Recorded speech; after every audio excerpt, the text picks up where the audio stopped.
just a memory challenge. You do not have a bad memory. Let's hack this thing and let's make it better.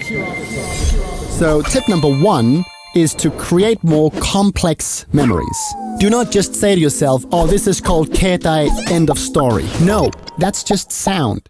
It's too little data. When you try to access that memory again, if you can't bring back the sound, it's gone. So instead, create many different paths that can lead back to that memory. So sound is one path. What you do next is you write it down and then you look at it. And now you got some visual data. Perhaps you can remember kind of what it looks like written down. Next, perhaps you look it up in a dictionary, you find the kanji of which it consists, and you see the meaning of each part of it. That's some logical data, right? Save that too. If the word is in a song, it's suddenly a lot easier to remember because now you got melody data as well. Now you got harmony data, all leading to that same memory. Finally, create associations and stories with that word, right? So make up some kind of thing like, ketai, what does that sound like? Ketai, I don't know. Maybe it sounds like hentai, right? Because they both end on tai, right? So you got ketai, hentai. Hentai means pervert, right? What does a pervert need? What's an essential tool in the modern Japanese pervert tool bag? It's definitely a phone, right? Otherwise, how are you going to take all those upskirt pictures, right? Or a pervert anywhere in the world.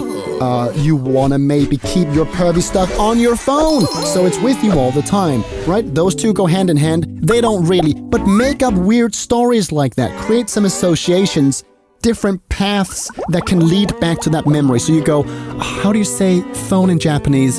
Oh yeah, who needs a phone? A hentai needs a phone. That's right, the upskirt pictures, that's right. It ends with tai.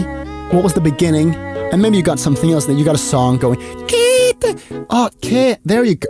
Maybe the hentai's name is Ke, right? That could be a name in Japan, right? Ketai, right? Hentai ketai. You make up silly stories like this, and trust me, it is way better than just trying to remember the sound. It might seem like that's gonna take some time, and sure, it does take a couple of minutes to come up with a good story, but it takes way less time than reviewing the same sound on flashcards for 10 years. Trust me, I've done the first thing.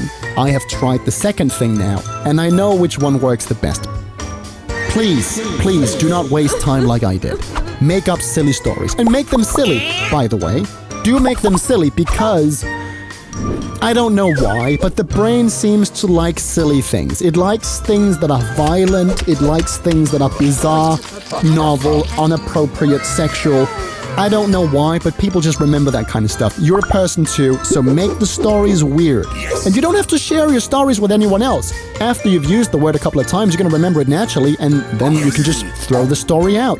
But a great tip is, believe me, every word you learn, or every grammar point or whatever, make a little association game with it.